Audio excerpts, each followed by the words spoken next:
Welcome to MapOG. Interactive poverty rate heat maps are dynamic visual tools that showcase data intensity or density through variations in color. Let's explore.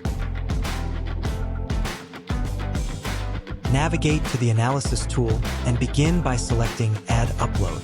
Choose Upload Vector File to input your poverty rate data for an in-depth examination.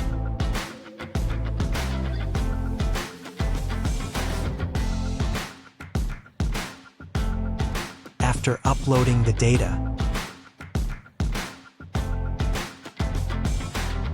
to create the heat map, open the layer style by clicking on the action menu of the layer. Then select Edit Style, choose Heat Map Style.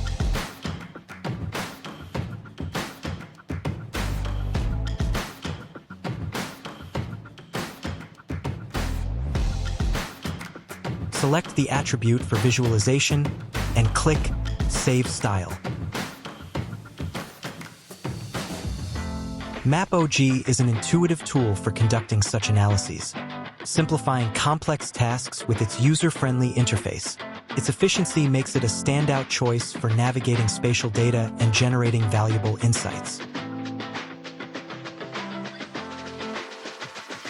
Click on the pencil icon to rename the map if needed. Then, click Save Map to apply the changes and keep your data organized. Share your findings with others effortlessly. Thank you for watching. If you have any questions or need assistance, don't hesitate to reach out to us at support@mapog.com. Explore our range of innovative products for more exciting possibilities.